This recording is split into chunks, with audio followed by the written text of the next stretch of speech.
Joining us is Danial Rahman, the CEO of the Asian Strategy and Leadership Institute, a leading think tank based in Malaysia.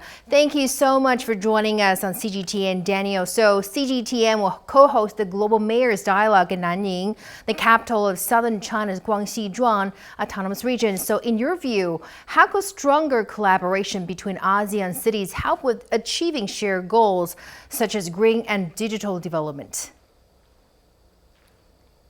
So firstly, thank you, Hona and CGTN for having me on the show. To answer the question, I think we need to take a step back and understand what the challenges that are being faced by cities in today's modern context. We see cities like Jakarta, Bangkok, Manila having close to between 8 to 13 million citizens. Kuala Lumpur is a bit smaller with 2 million. And we can see that these cities are facing challenges such as urbanization, flooding, overpopulation, traffic, and many, many more. And therefore, city-to-city collaboration becomes very important to address these challenges together. And in fact, when we look at even cities like Shanghai or Nanning with about 8 million population total, we can see that collaborations are opportunities to engage in dialogue, to also have technology transfer, and also to share best practices on overcoming some of these challenges. Now, if I would take some examples, we can already see the existence of city-to-city collaboration. For example, Bangkok and Hanoi are working together on urban transportation, environmental sustainability. Kuala Lumpur and Jakarta often have meetings about flood mitigation and how to address haze challenges. Manila and Guangzhou also have collaboration in areas such as sister agreement for improved port connectivity. So we see that city-to-city collaboration already exists in order to address existing challenges. Now, moving forward, there are perhaps three things that we could look at. Firstly would be renewable energy and green development. Second would be climate mitigation. Third could be digital development.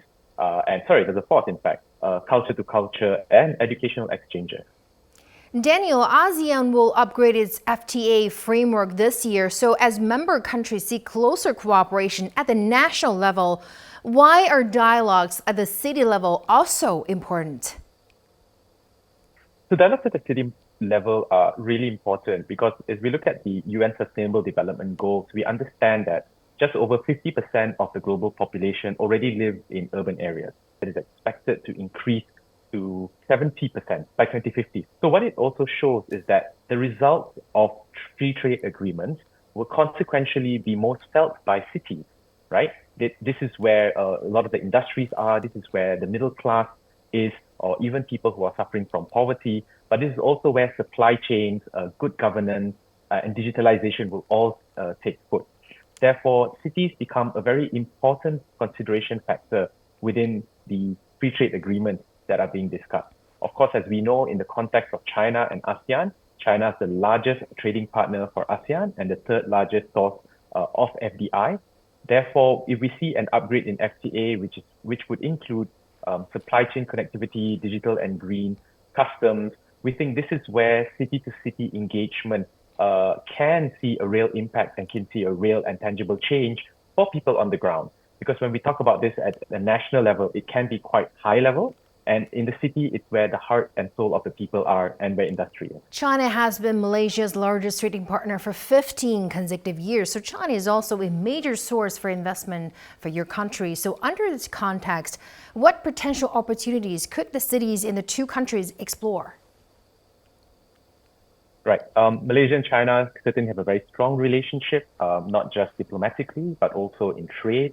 In fact, for the first 7 years of 2024, we saw bilateral trade reaching over 117 billion US dollars, which is a 10.8% increase from the same convening period the previous year.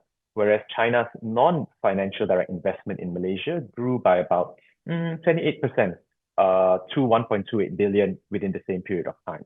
So at its base level, there's definitely a very strong, a very subsisting relationship between the two countries. Now, in terms of potential opportunities that we can explore at the city level, there are quite a few. First, we could talk about urban transportation. So it's everything from public transportation to electric vehicles. We see a lot of electric vehicles coming into Malaysia now. I'm very excited for that prospect. And of course, urban safety.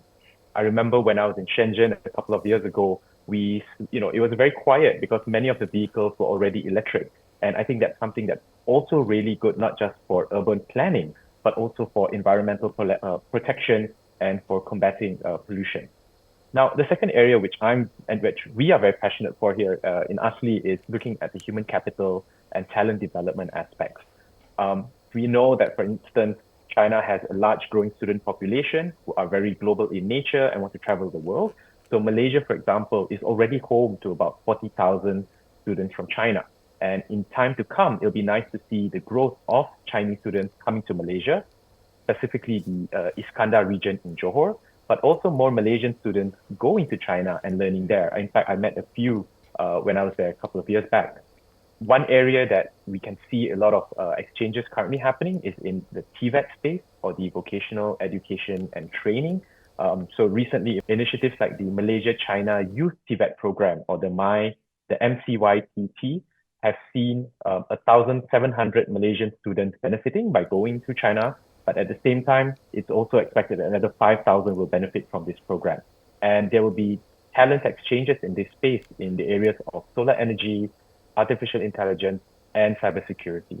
So education and talent becomes very important because we believe that in time to come, it is the human-to-human connection which will drive this growth and familiarity. There's a saying here in Malaysia, it's in Malay, which goes, "Tak kenal maka tak cinta," which in English actually means, they who you do not know, you do not love. So that by getting to know each other, we believe it can build that love and trust towards each other.